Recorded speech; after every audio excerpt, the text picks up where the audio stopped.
for your response to our queries. PS, I have not seen anything about your understanding of what an innovation agreement is. But from what you have written, it means that as a guarantor to KQ loan, the Republic of Kenya has now become, the innovation agreement has made now the Republic of Kenya to be the borrower, not the guarantor, the borrower, so that there is no issue of default by Kenya Airways, but if there is any default, it will be default by the Republic of Kenya. Now, since my first question will be, back in 2017, when we took over as a guarantor to this private, if I may say, entity. Okay, let me rephrase. First, PS, is Kenya Airways a wholly owned government entity? Or is the government of Kenya a majority shareholder? And if not, if it's not a majority shareholder, then we will be subject to Section 59, 2C of the Public Finance and Management Act, which provides that the Cabinet Secretary shall not guarantee a loan in case of a private borrower unless there is sufficient security. So the first thing I want you to tell this committee is whether Kenya Airways is a private borrower or a public borrower. Section, if it is a private borrower, will you point to us, one,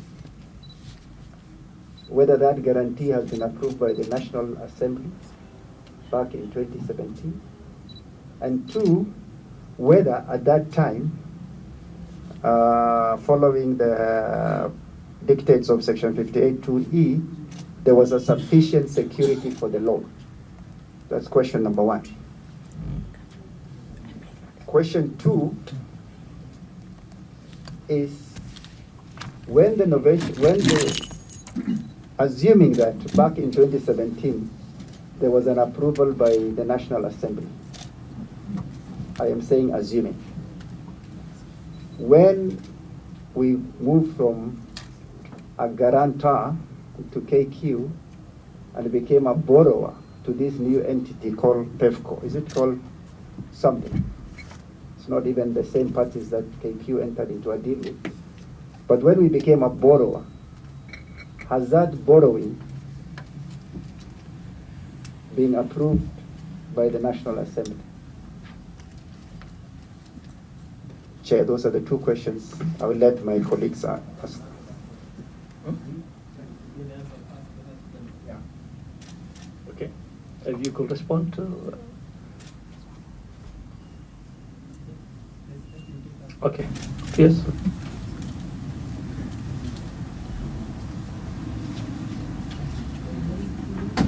Sorry. Chair, I'm trying to be digital, so.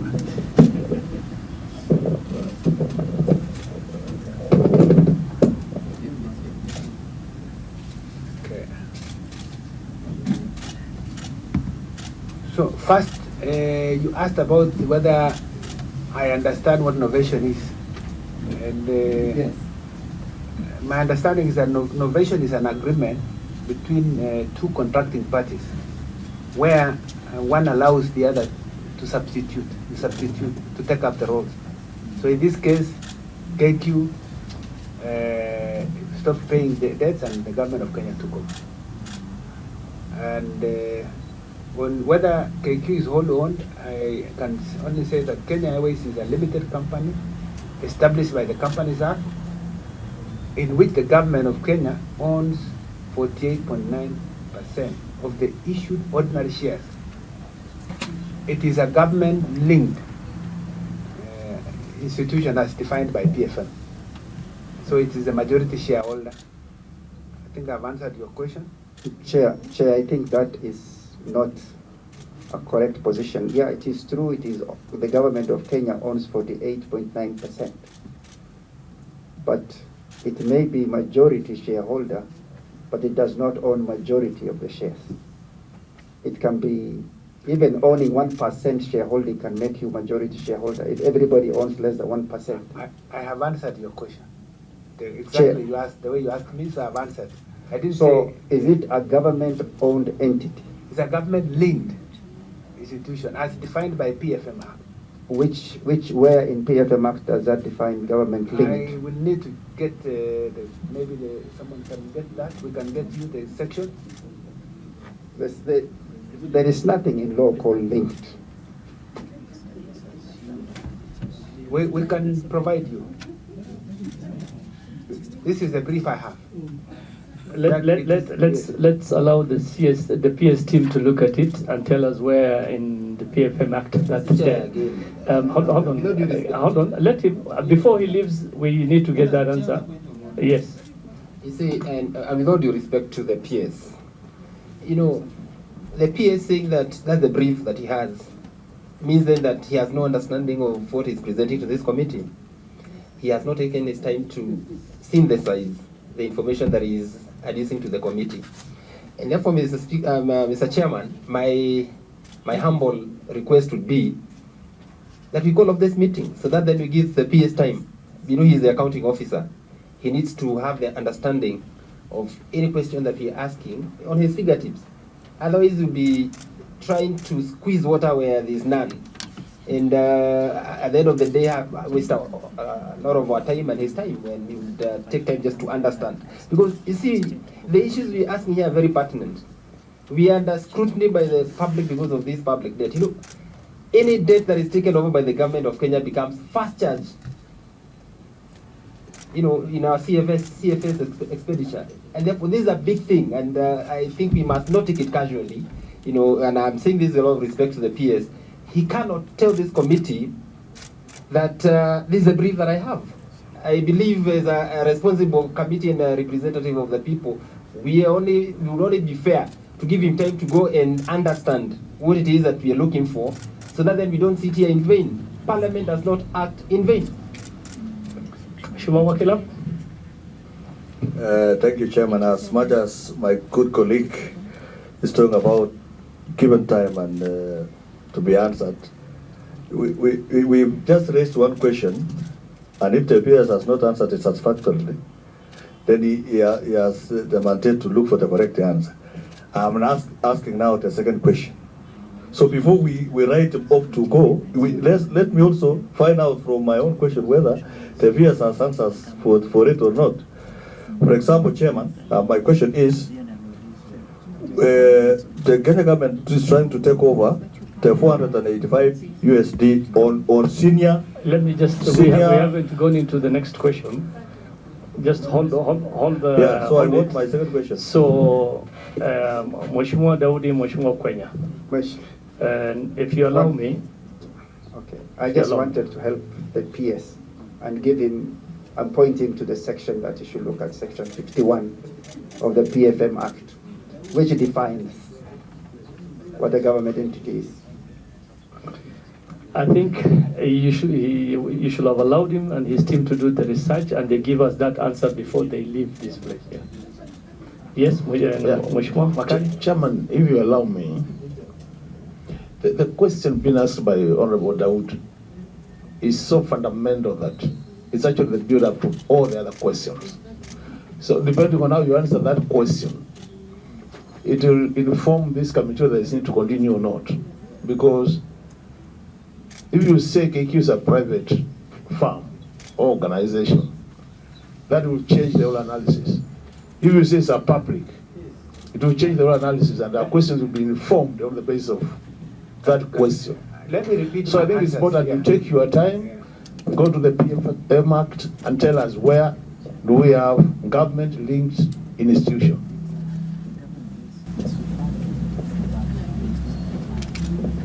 Okay, so I don't have the law with me here. I'm expecting the. Can you give me? Yes, yeah. Without approval. 87.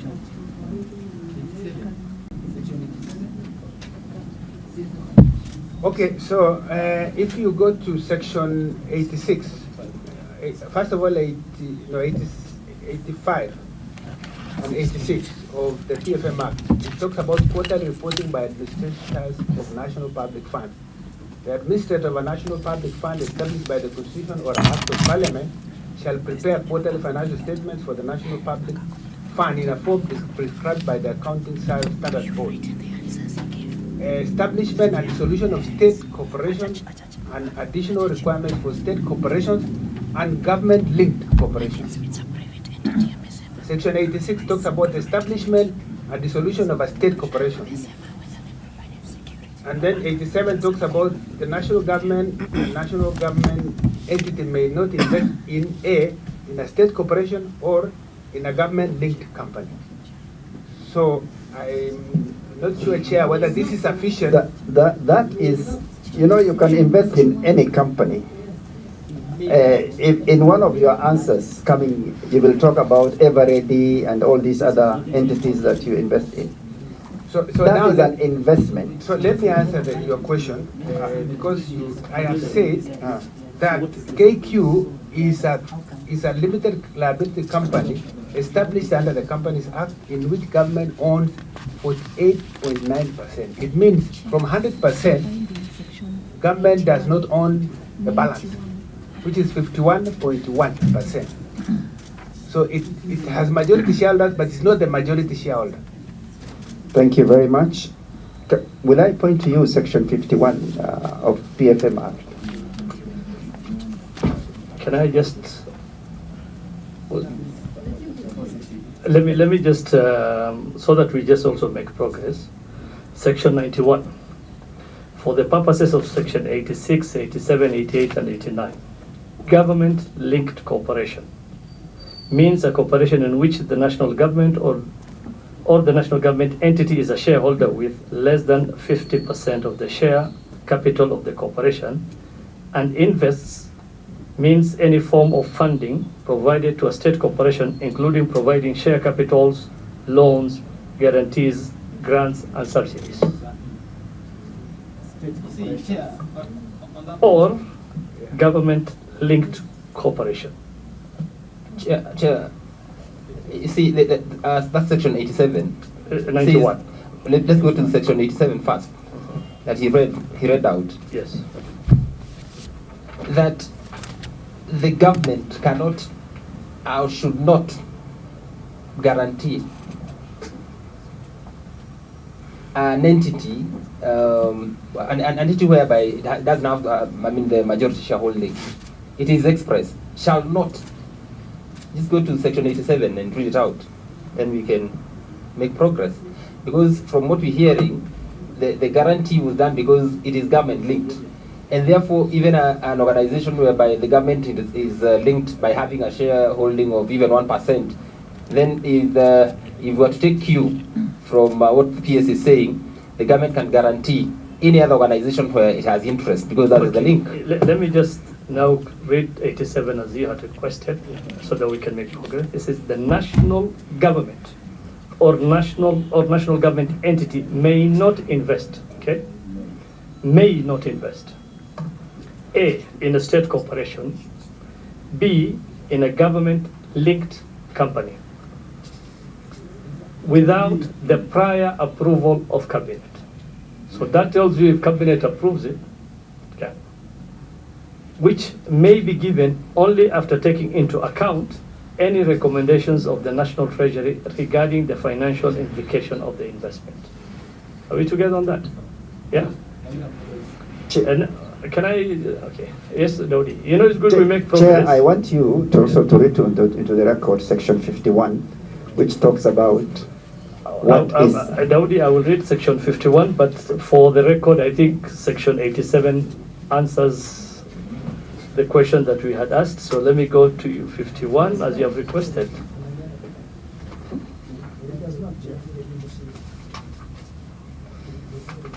You know, the trouble, you're a wakili, and for a layman like me, it answers the question, but it is you. Okay, section 51. The national government entity may borrow in accordance with this act or any other act of parliament. 2. A national government entity shall obtain the approval of the cabinet secretary for its intended program of borrowing, refinancing, and repayment of loans, A, over the medium term, and B, for the forthcoming financial year prior to the beginning of that financial year. 3. A national government entity shall also obtain the approval of the cabinet secretary before making any changes to its program of borrowing, refinancing, and repayment during a financial year. And 4. The national government is not liable to contribute towards the payment of any debt or liability of a national government entity unless the national government has guaranteed the debt or liability. Chair, legal notice number 33 of 2015 now defines what a national government entity is that can borrow. Legal notice of? Number 33 of 2015. And a company, government-linked company, is not one of those national government entities. But we have established that the Republic of Kenya does not own the controlling shares of Kenya Airways, so it's a private company. We are talking about, we are guaranteeing loans, we are paying on behalf of Kenya Airways for the benefit of 48.9%, but 51.10% is benefiting who are private without paying anything. And we have taken over those loans. I want that to come out very clearly, unless we have any other document to show that we are gaining as a country. We are prepaying debt on behalf of 51.10%, while our benefit is only 48.9%. Thank you, Chair. Yes.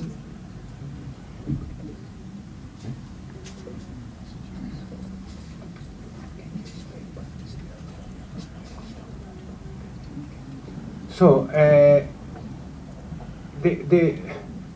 the loan taken here is good. There's a shareholding agreement with KQ. So it means it will have to be repaid. Chair, we have a draft shareholding agreement, not a shareholding agreement. So as a parliamentary committee, we cannot discuss drafts. Yeah, but we have updated you on where we are at the moment.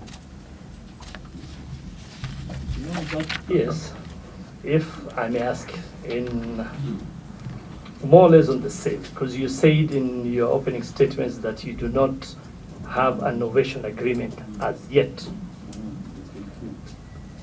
And there was a document that was submitted to the control of budget that was shared with this committee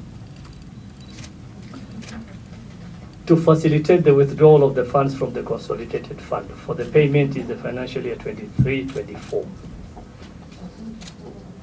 So I don't know if you could shed some light on that, because this is a document that you shared with the control of budget to access the consolidated fund of that payment. And on your letter here, you say there is no innovation agreement.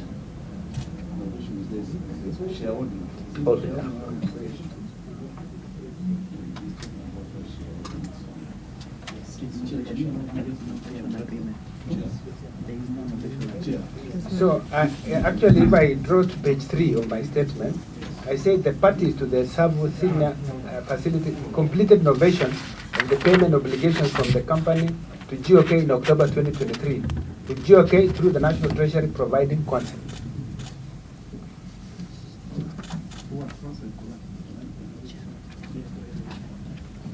Yeah, but maybe, Mr. Chairman, because I think we need to go on record. In terms of shareholding for Kenya Airways, I think let's go on record so that we put it straight because it's public knowledge. The government shareholding is 48.9%. KQ Lenders Company 38.09%. KLM Royal Dutch Airlines 7.76%. The trustees of Kenya Airways, that is an employee share ownership, 2.44%. Standard Chartered is 0.5%. Kamau Mike Maina, an individual, 0.27%. Shah Tana Charisma Fiji and Tana, 0.06%. Garot International Limited, 0.05%. Bernard Peter Wainaina, that's an individual, 0.02%. Moiga Peter Jega, an individual, 0.02%. And other shareholders combined, 1.89%. Now, the question you're asking, Bwana PS, is, at the end of the day, this loan will be paid by Kenyans, all Kenyans. We have 51% share, less than 50% shareholding by the government. So you want to drag all Kenyans to the issue where they are repaying a loan, and the benefits of that loan, at the end of the day, when you get the dividends of this company, more than 50% goes to individuals or individual companies or individuals. And that's why as a committee we have a problem. The problem is, do you think you are doing justice to Kenyans? Where you want us to go out there as representatives of the people, tell our people that they are paying for a loan which the government has taken over, because it's now a government loan. If you remember, Bwana PS, because we did the budget together with you, in your own budgeting for loan repayment and interest repayment, we did put 1.82 trillion. Part of that trillion, 1.82 trillion, we had KQ loan in there at the interest repayment. So these are the issues we have. That now the government is taking over a loan which over time has been benefiting individuals, which over time taxpayers in this country have gone out of their way to bill out KQ so many times from public taxes. So to me, these are, and that's what worries us as a committee. The other thing is, you have gone ahead and signed, this novation is already signed, but what you are calling the government shareholding loan agreement is not signed. So you go ahead, commit the government, but you have not even done the due diligence in terms of ensuring that KQ has signed this bit, so that by the time you start paying for them, we are sure they will repay the loan. What happens if they don't sign this document you have done with them? What will happen to Kenyans? It's an on-lend loan to KQ. That's number one. And in the event that KQ does not pay, whatever we have lent is convertible loan to shares. So we become the majority shareholder. And so people of Kenya will be owning the company 100%. Chairman, it's not an on-lent loan because it is being paid directly by the controller of budget to PEFCO. So how is that an on-lent loan? If it was loaned to KQ and then KQ uses their accounts to pay, we will have had a record of on-lent loan. But if we are paying directly from the consolidated fund, how is that an on-lent loan? And if it is an on-lent loan, where are the documents for that on-lent loan? I think Cabinet is the one that approved, and it is approved as a convertible loan. So if in the event KQ does not pay, we end up with a majority shareholding. And I think this has happened where we have diluted the original shareholders by having more investment by way of loan. But you can only dilute the other shareholders if you have an agreement in place, which we do not have right now. Yeah. To be honest, I think for us to make progress, members and the PS, I think let me allow you guys to go relook at this document of KQ, so that rather than us going back and forth, we move into the other chapter, we give you time, and you come to the committee another time when you've done proper research and you get your legal team, and you come back for that. I think we make progress. Let's rest the matter of KQ for now. Yes, Chair, but not without some of us going on record. I will allow. Just to put some more weight, Chair, on what you've just Can said. I have made a ruling. Allow me to, please, Mheshimiwa Kwenya, with all due respect. You will get the opportunity, once the Treasury are back here, to answer the questions on KQ. So please, let's make progress. Let's move now.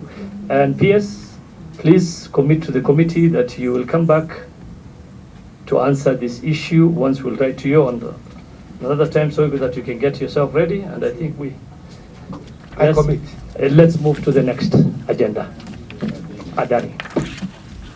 Okay, you had asked us to give a status of the proposal by the Adani Airport Holding Limited for the investment in the Jomo Kenyatta International Airport, JKIA, indicating an assessment of the costs and risks. And our response is as follows: that the review of the proposal by Adani Airport Holding Limited for the investment in the Jomo Kenyatta International Airport is currently ongoing. Once finalized, the National Treasury will give a comprehensive submission on the same. So I now go to question number 3. No, Chair. Yes. Someone to be? Very short response. Very short. That's a very serious question.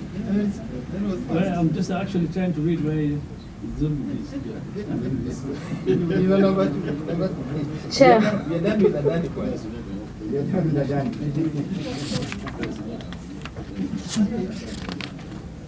Okay, Mheshimiwa Zuleka. Thank you so much, Chair. I'm amazed how the PS have just given us that short answer to such a serious questions that Kenyans are asking. We are seated here, Bwana PS, as representatives of the people of Kenya. This committee is an extension of Parliament. We are not just seated here to be given such a short answer. What I'm saying is, we have information about Adani. It's in the public domain.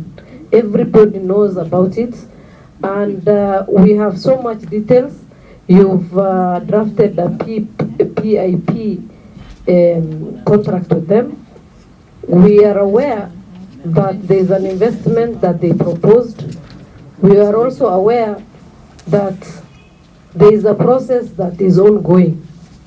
With all the due respect, we were expecting you to give us the progress so far, even if it's not finalized, because we represent people here, and the people of Kenya are relying on us. Jomo Kenyatta International Airport is a government property, is a security area, is an area that means a lot to Kenyans.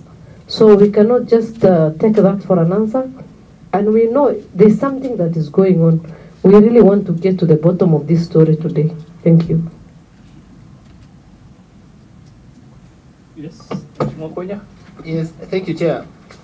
You know, I was expecting that the PS maybe had another write-up, say, for what he presented to this committee, because this is one of the issues that are really a headache to us. I have enough text here from Gen Zs and the public at large on this issue. In fact, some of the protests that we witnessed last month and in the recent past partly were as a result of some of these deals.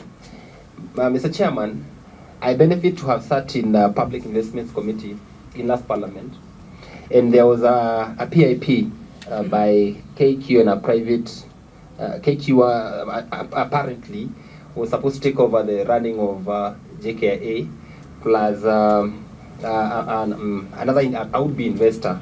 And as a committee, we had to intervene in the midst of the negotiation, so that then we get to know the details. And we were able to do a report to the National Assembly that stopped the acquisition of JKIA by KQ.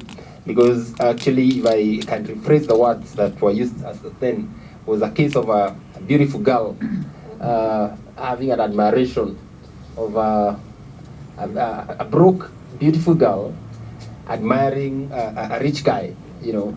And this happened to be the same thing, whereby now we are faced with Adani, who are apparently supposed to lease our airport for 35 years. And the details that we have are very scanty. We must involve the public in this matter, and therefore the opening up of these documents is timely and must happen as soon as today, Mr. Chairman. Otherwise, as just like we've done with KQ issue, I believe it's a high time as a committee. We retreated and did a report, or we do a report that is going to be presented to the National Assembly to stop any further dealings with this matter until all the details are brought to the public for scrutiny through their representatives. Otherwise, we're going to find ourselves into a place whereby Parliament or any other protected house is going to be invaded by the citizens because they have every right in the matters of decisions that are made in this republic. Therefore, Mr. PS, again, with all due respect, this is a thorny issue. Some of us, our re-election is based on how we handle this matter. And therefore, to us, it's a matter of career progression. And therefore, we have to take it seriously. We have to interrogate every detail and have our public satisfied as to the deals that we are making as a country. Otherwise, this is going to be another finance bill. A good deal that may go sour because of lack of information. Okay, yeah, Daudi. Thank you, Chair. On a PS, and I know you have your PPP unit with you, Mr. Kirigo is sitting right next to you. This matter of Adani is a very public thing. It is being discussed in bars, in places of worship, in government offices, in villages, everywhere in Kenya. Kenya being Kenya, there's nothing very secretive. All the 315 pages of the Adani proposal is also in the public domain. What we want as a committee, we don't want to come at the end or the tail end of such a public, such a very important discussion. I think as a public servant, you should respect your employers who are the public. And when the public needs information, it is not that hard for you to give that information. As much as people who are experts will look at this proposal, I am told that a lot of people in government call it unsolicited. But that is not true.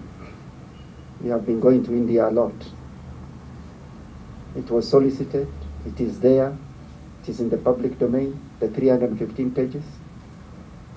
Please, don't let other people drive that narrative. Don't make it secretive. Members of the fourth estate are here. They may drive that something that was not said because we are hiding it. So it is very important that you share with this and probably bring your transport PS with you next time when you are coming here so that we interrogate. If it is a good deal and you convince us it's a good deal, why not? So, but if you say it is ongoing, we will be very, very, very apprehensive of what that ongoing means. Thank you. Thank you, Chair. This is a very serious committee. And Chair, we are actually supposed to be on the ground with our people. We are on recess. But we have taken our time off to be with our people and come here. And it's not really good the way the PS is handling these matters in a clandestine manner. Because these are serious questions that have been asked and we need serious responses. I think this is the third or fourth question and we are just postponing.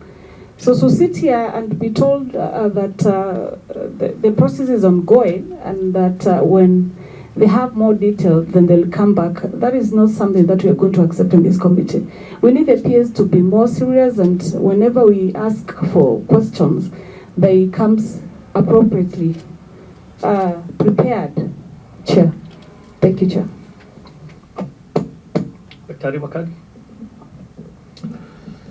Thank you, Mr. Chairman. Mr. Chairman, I'm sure the PS is very much aware of what the Constitution says. But just to remind him, if you look at 95(2), it says the National Assembly deliberates on and resolves issues of concern to the people. PS, you are very much aware our airport was almost attacked by the Gen Zs. And the cause of that problem was this matter of Adani Airport's holdings. And that's why Honorable Dawood is saying is public knowledge. So what we expected was to get lots of details so that through this sitting, we would have been able to educate Kenyans on where we are, what are the challenges, what are the future plans for this arrangement, so that at the end of the day, we don't have a repeat of what happened. Unfortunately, we've not managed to get that. So I still think it is important from where you sit, because you are the accounting officer, you explain to Kenyans where we are. In the process of doing that, then you'll also be helping us, because you'll be able to explain to Kenyans when we go to our constituencies what the position is. So really, this short answer, I tend to agree with Honorable Kasalo that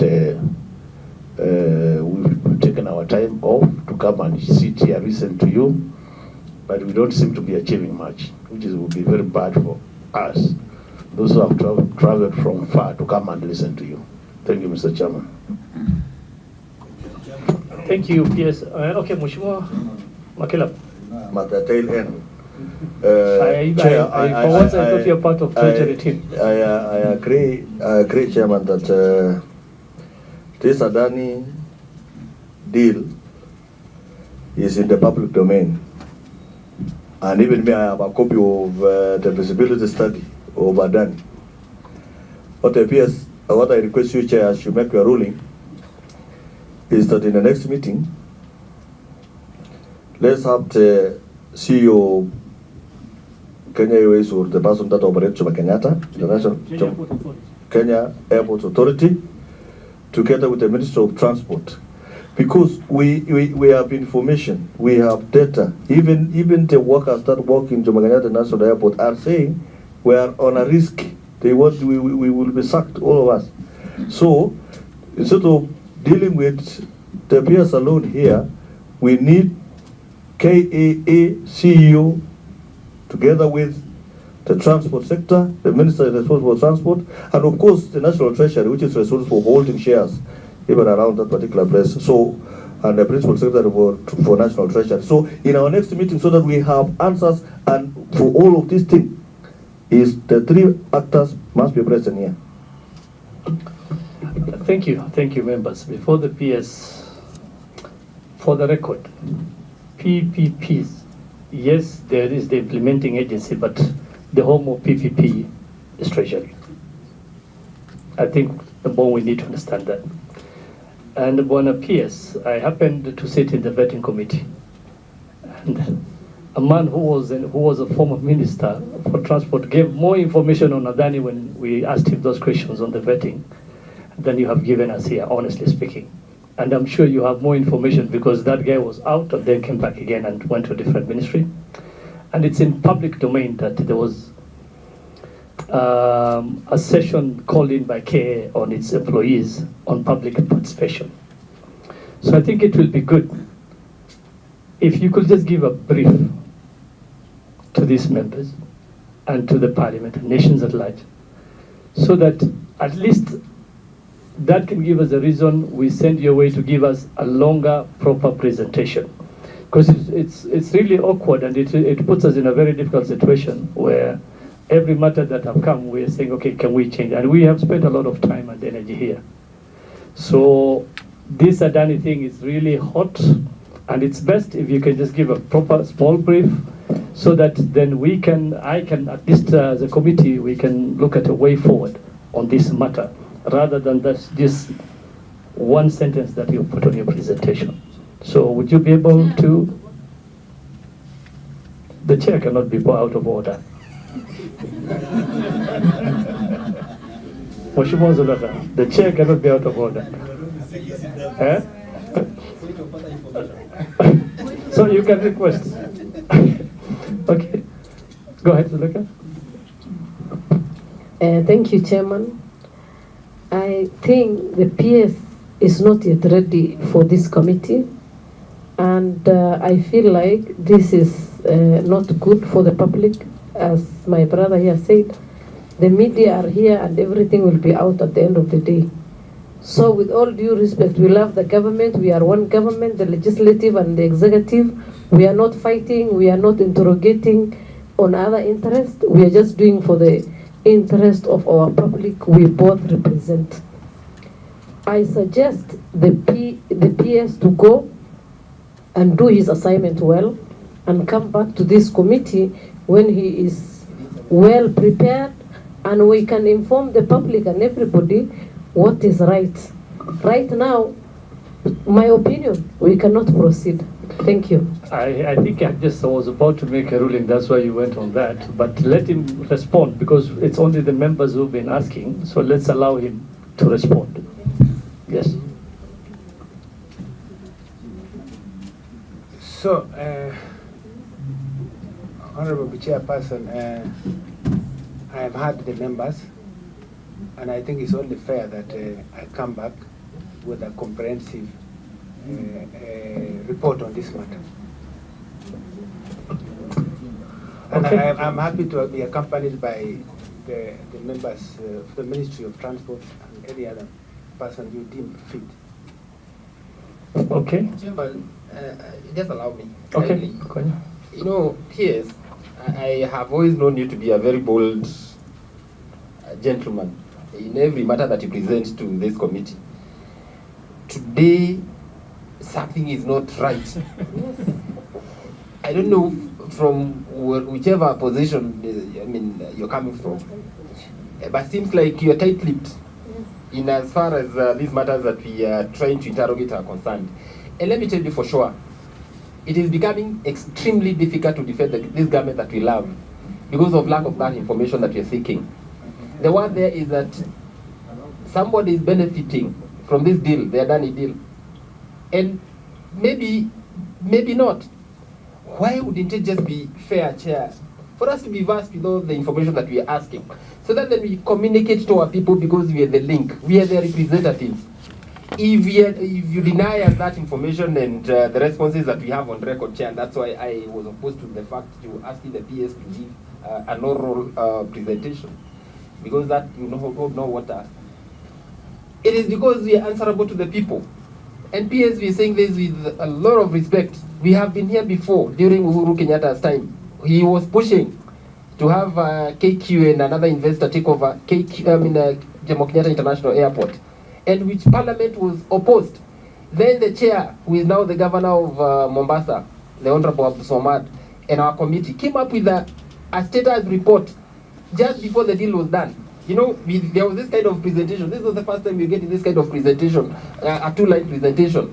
And when you get this kind of presentation to the public, so they interpret that there are things that are being hidden below the carpet. And therefore, Mr. PS, with all due respect, I seek the chairman, because this is a matter that is in public domain, it is urgent. We must confine ourselves within a certain time that this matter must be dispensed, so that then we satisfy the public. Otherwise, we cannot tell the PS, go, you have luxury of time, you can come next year and tell us what is happening between Adani and JKIA. Your concern is noted, and I think, can you give yes, Mheshimiwa Daudi? I just want to say that as much as the PS is also tight-lipped, the chair is also too soft on the PS. I thought we were working here through as one committee, and I've been allowing you guys to ask the questions, and I think it will not be fair for you to say I'm just too soft. I'm allowing you guys to ask the hard questions. He's imputing improper motive. I think we should get rid of this guy. So I think give us a time frame when you think you can come back on this matter, so that we go on record, Mr. PS. I mean, because of the interest, I think we can come back even next week or 2 weeks from now. 1 week is okay. So let's plan for next week will not be possible. So let's say in 2 weeks. Okay, so that it it also gives you more time, 2 weeks. Chairman, I agree, 2 weeks, that is very substantial. Okay. For us to get, not to return them again. They want to finalize on this matter. Not only this one, also on the KQ one as well. Okay, let's make progress now, members. Huh? No, there's the privatization program, sir. You've made a decision before. And the year 24-25 financial years, indicating the earmarked projects. So let me start with the proposed privatization program. Honorable Chairperson, pursuant to the provisions of the Privatization Act 2023, the National Treasury identified the following 11 entities for the privatization program. One is the Kenya Literature Bureau, where the government has shareholding of 100%. Kenyatta International Convention Center, where the government has 100%. National Oil Corporation of Kenya, where the government has 100%. The Kenya Seed Company, where the government has a shareholding of 53% through Agriculture Development Corporation. 5 is Mwe Rice Mills, where the government has 55% through National Irrigation Board Authority, and 45% through Mwe Rice Growers Multipurpose Cooperative Society. Then we have Western Kenya Rice Mills Limited, where we have 74%, the government has 74% shareholding through National Irrigation Authority, 11.7% through Aero Scheme, 5.7% through West Kano Scheme, and 6.1% through Bunyala Scheme. Then we have Kenya Pipeline Company Limited, where the government has 100% shareholding. We have New Kenya Cooperative Creameries Limited, where the government has 100% shareholding. We have Numerical Machine Complex, where the government has 51% shareholding through Kenya Railways and 49% through Kenya Shipyards Limited. We have the number 10, Kenya Vehicle Manufacturers Limited, where the government has 35% shareholding. And the final one, number 11, Rivertex East Africa Limited, where the government has 100% shareholding through Moi University. The privatization process for these 11 companies has been suspended for the time being following a court order. The court order was issued on 4th December when the process of public participation had just begun. I now move to the second item, which is ongoing privatization as of 2023 when the Privatization Act came into effect. Honorable Chairperson, when the Privatization Act 2023 came into effect in 2023, privatization processes for 14 entities were ongoing under the 2009 privatization program, and in accordance with the repealed act, that is the Privatization Act of 2005, Section 68 of the Privatization Act 2023 stipulates that ongoing privatizations shall be determined and finalized in accordance with the Privatization Act of 2023. The 14 entities were as follows.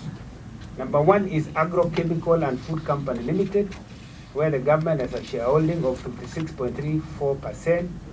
And this ownership of shareholding by government of Kenya is through Agriculture Development Corporation and Kenya Development Corporation. The second one is Kenya Meat Commission, where the government has 100% shareholding. The third is Ark Hotel, where the government has 5.6% shareholding through Kenya Development Corporation. The fourth is Cabernet Hotel Limited, where the government has 98.2% shareholding through Kenya Development Corporation. Number 5 is Mount Elgon Hotel Limited, where the government has 72.92% through Kenya Development Corporation.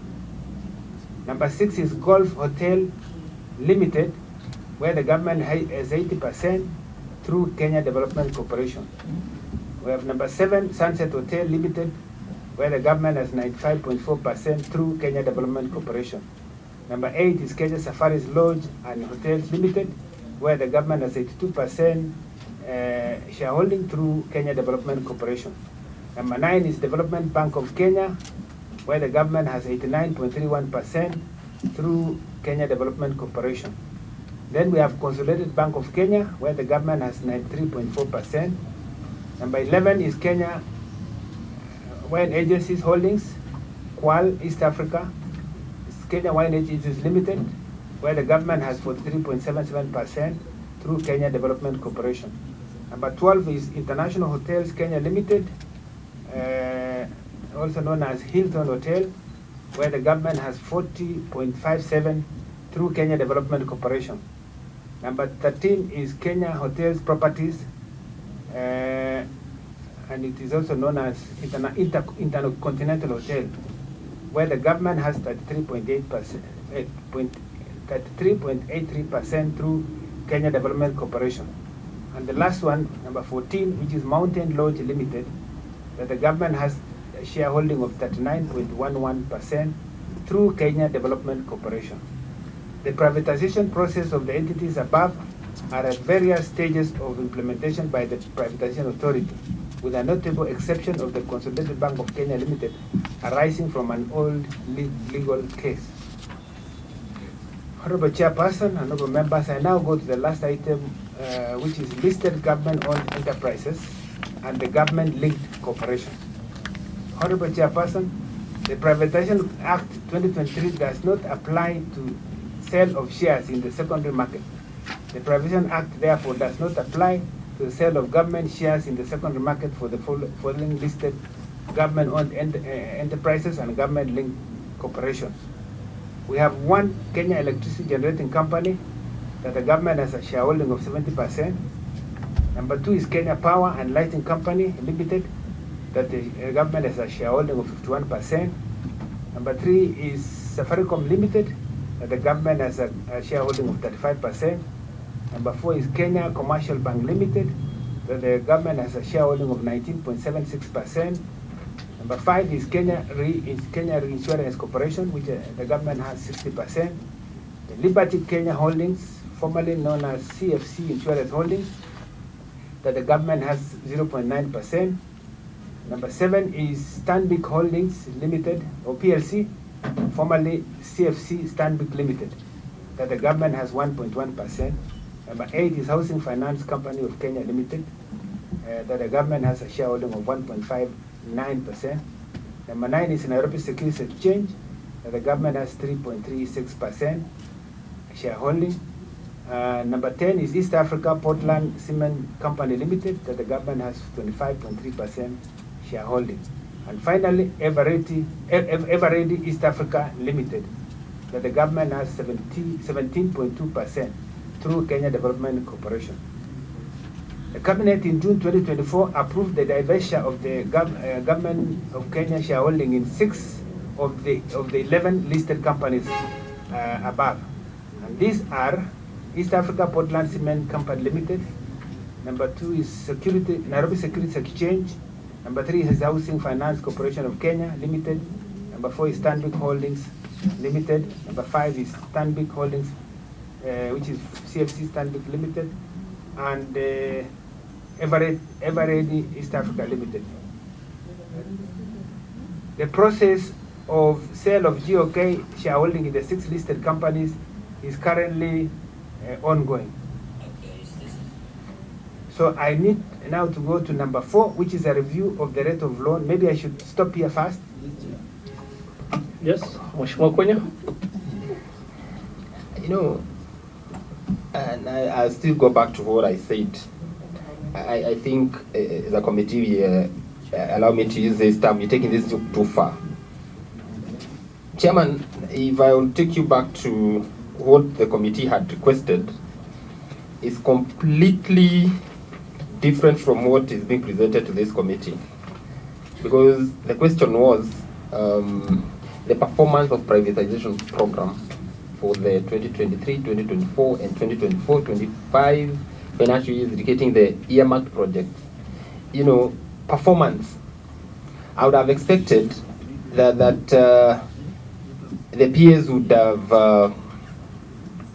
have enumerated figures in terms of what the government expects to get from the sale of the said corporations.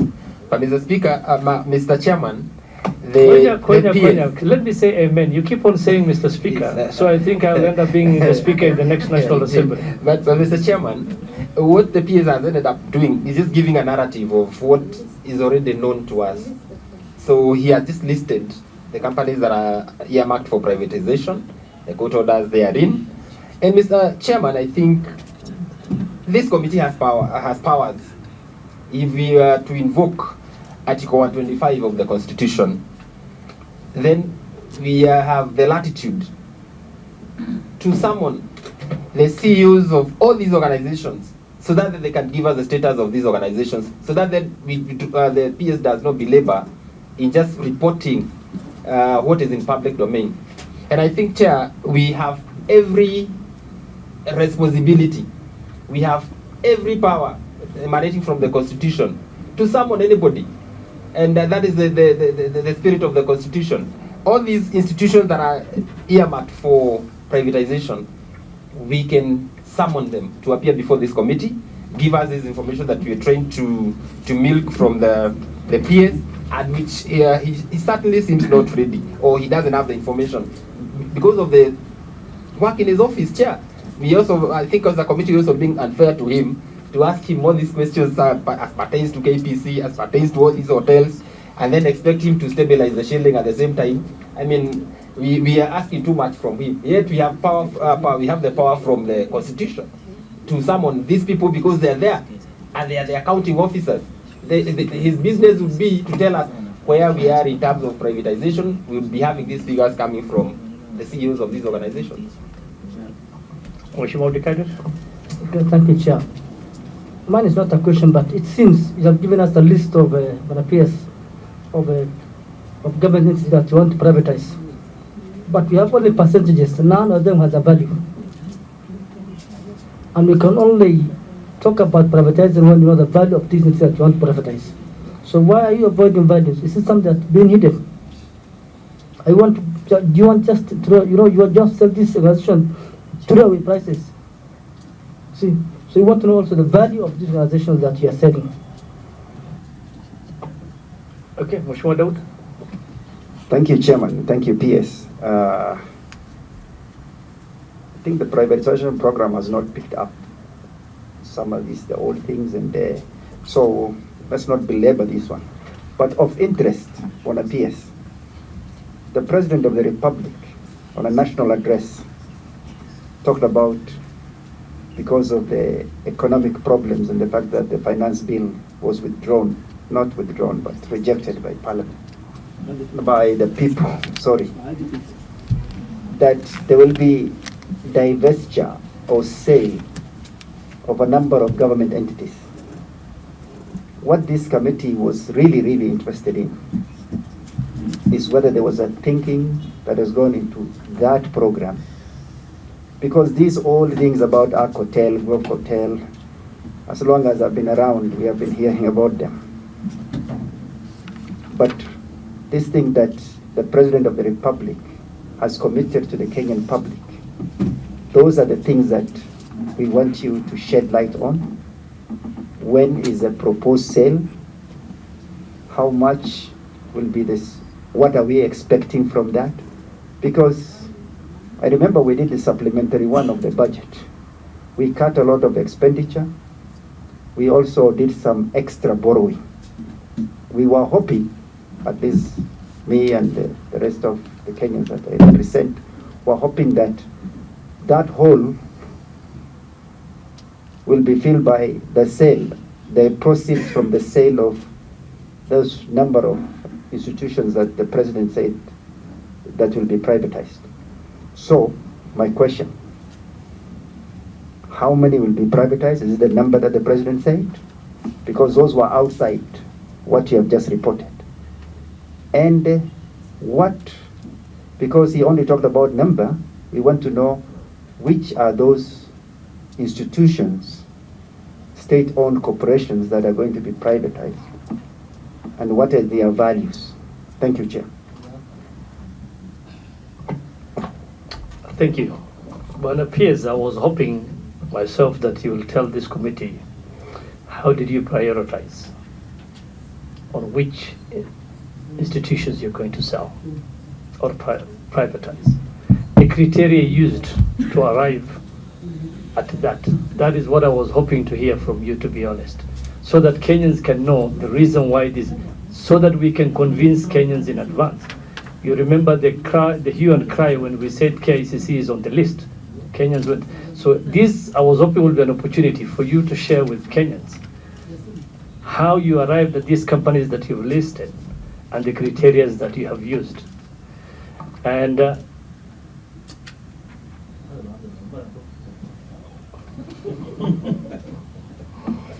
Mheshimiwa Ijara, when the chair is on the floor, you allow him to.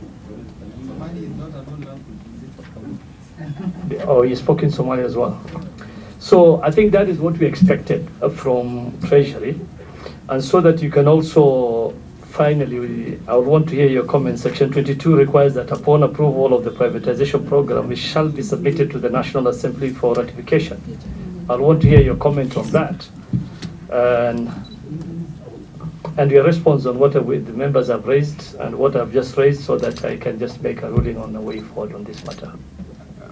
Honorable Chairperson, honorable members, probably I needed to start by saying that we are undertaking SOE reforms, state enterprise reforms. We have 293 state-owned enterprises, and we have classified them. Some are regulators, some have undertaken commercial transactions that could best be done by private sector, like these ones that we have earmarked for privatization, because government doesn't have to do that business. It can best be done by private sector. So maybe when we come back in the next round, we can give you the comprehensive list of entities, because some, you may have heard that we have about 47 that we are merging to create, to come up with about 23. In other words, we want to make them leaner. Some of them have overlapping functions, duplicating functions, and we are reforming them. But your specific question, your question was more on privatization. And so we have only answered the way, in accordance with the way you asked us. And we couldn't really give more than we have listed here, because first, the matter, the ones that we had been earmarked for privatization, someone went to court, and the matter is in court. And we have to pen until such time the court makes a decision. Then there are those that are government linked, which don't have to be privatized, because you can use the secondary market to make progress. So I think really this is what we have, but in terms of values, we could also give you, I think the best value comes from the market, not the one we determine. Of course, you go to the market when you have an estimate, you know how much you are likely to get. Those again we can provide you. But since I have the Director General here in charge of this matter, maybe I give him the chance to add to what I have said. Yeah. DG. Thank you very much, Chairman and members of the committee. So I first align with what the PS has put across.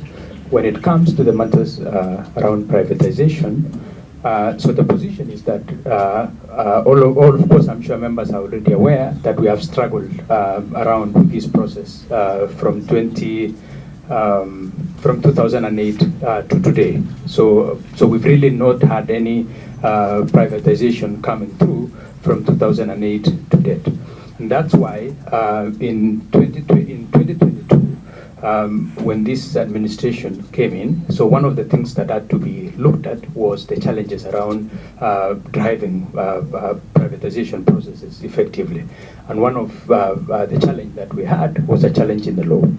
And that's why we had to come to this house to be able to enumerate what the problem was and what the intended solution would have been in terms of driving privatizations in a better manner.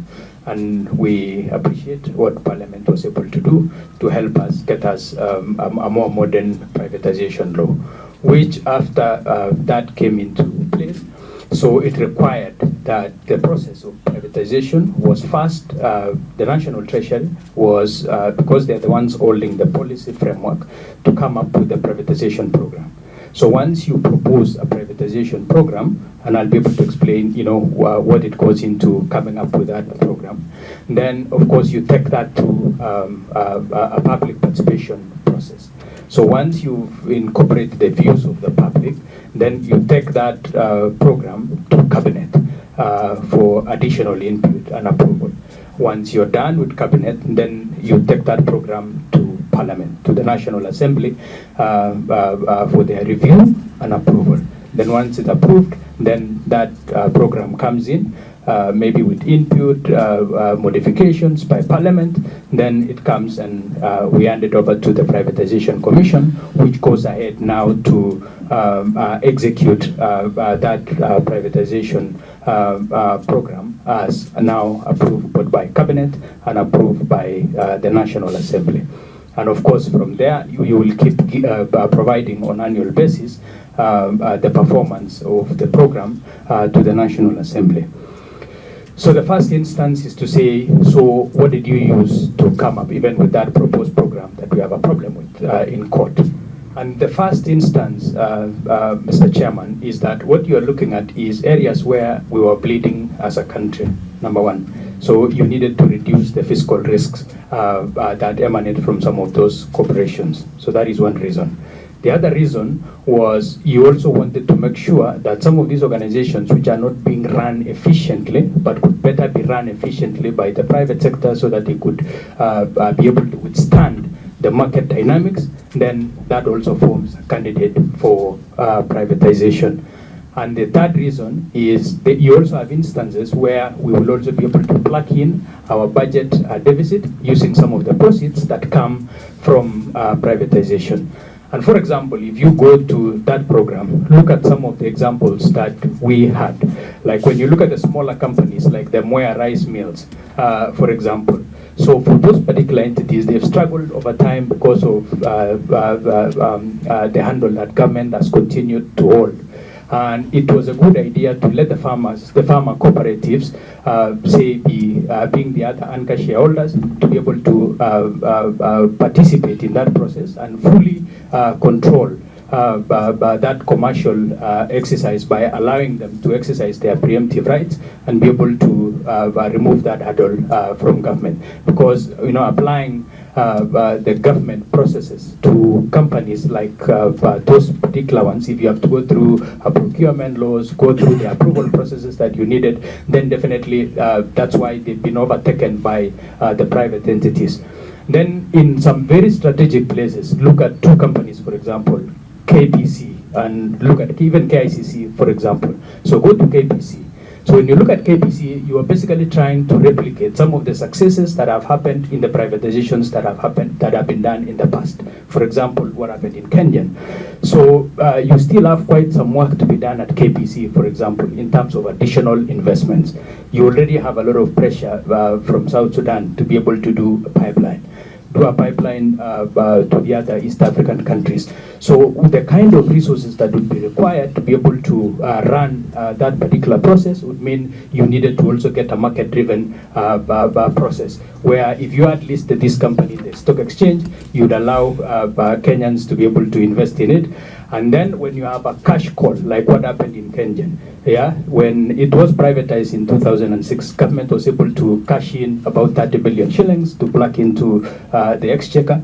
But after that, all the investments that have been done, you came in when you only had around 23% of green energy projects then.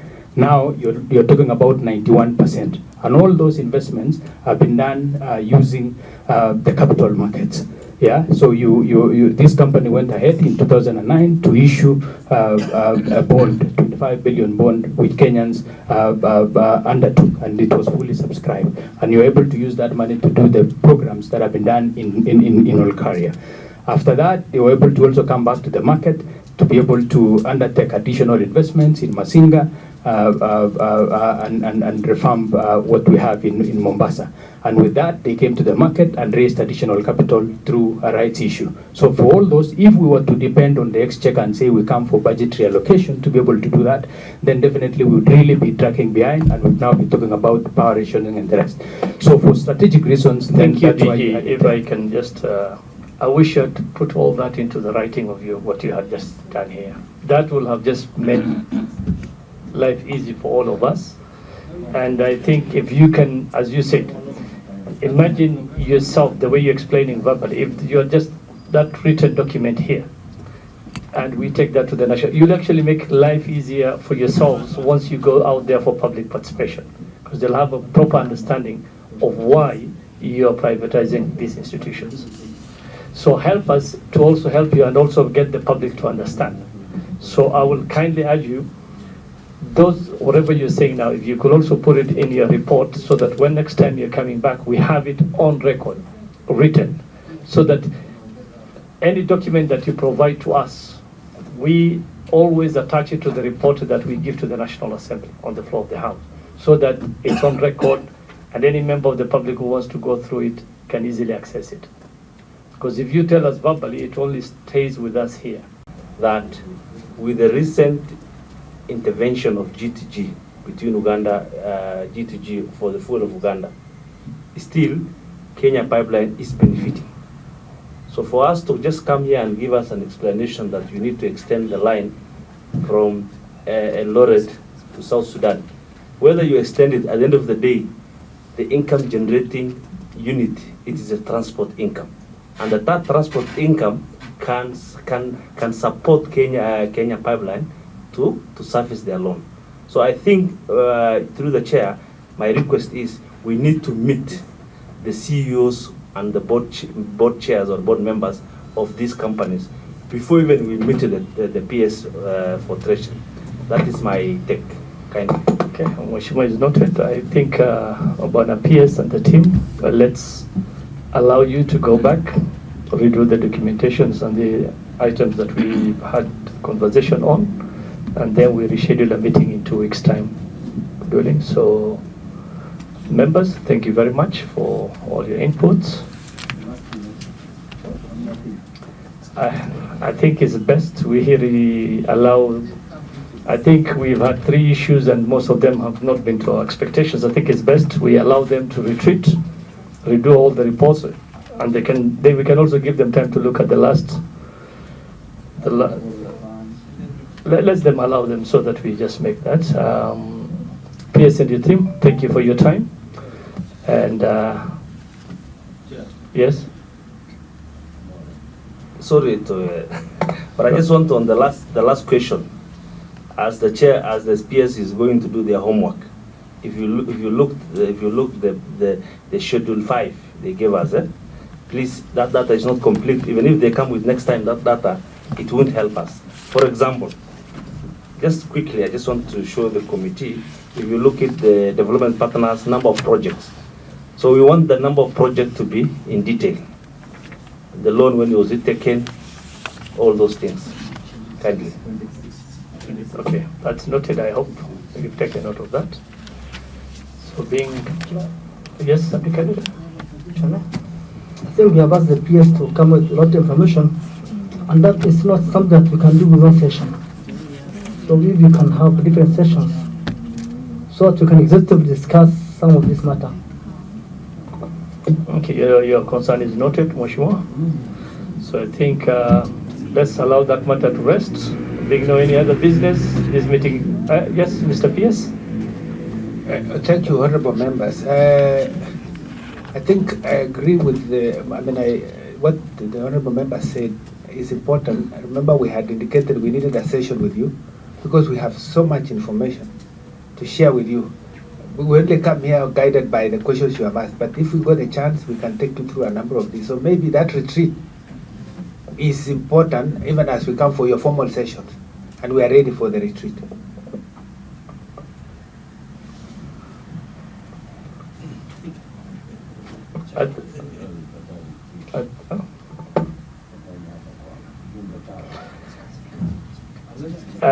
With the issue of retreat, with the issue of, I think we'll have a discussion on the site rather than just, so let's look at what we can do on that as you prepare on that other issue. So, And anything else? Yeah, I think I also would have wanted to just update you because PPP is a lot, and he could just in a minute tell you how many projects we have, what is the value, and then as we prepare to bring you now the details. We are having a meeting with him, but let's allow him maybe just a couple of minutes, members. Just, okay, I hope you will not go more than 2-3 minutes. I won't, sir. No, thank you first very much, and it's an honor to be here once again. It's always been a good pleasure, especially sitting with this committee and you, Chair. In terms of PPP, there's much more detail, certainly. We should have shared in terms of the Adani solution transaction. We do have the details, and we'll come back with much more detail to give you satisfaction, yeah, including any documents which have been submitted and whatever our responses to any submissions that have been made. So we're ready for that when we come in the next 2 weeks. On the same, because you see, it's a very active When matter. Chair, let me be on record, because this is an ongoing matter, and I'm afraid by the time maybe these gentlemen come back to this committee, the deal will be done. If the deal is done before, if the deal is done before we canvass over this matter, then we'll be time-barred and we'll have been overtaken by events. And I thought that, Mr. Chair, you take cue from your predecessor in Public Investments Committee, where this committee was hired from, and budget and the rest of the places. And maybe stop this transaction until such a time we are vast with every information. And no, I mean, the only bad thing about this is that Parliament is not in session, because we would have tabled a status report as soon as Tuesday, so that then we stop the process until we are well versed with all the information. That is the business of this committee. Yes, but we have to do that through a report to the House. So they have committed to come and give. They will come and give us a report on that issue in 2 weeks. Well, we will deal with it if that happens. But for now, we have told them to bring the matter within 2 weeks. So let's allow them to do that. And you will go home. I'm sure we will all come and support you and make sure you come back. We will forgo ours. So thank you very much. Mheshimiwa, asante sana, members of the press, team from Treasury. Thank you so much. The meeting is officially adjourned. Asante.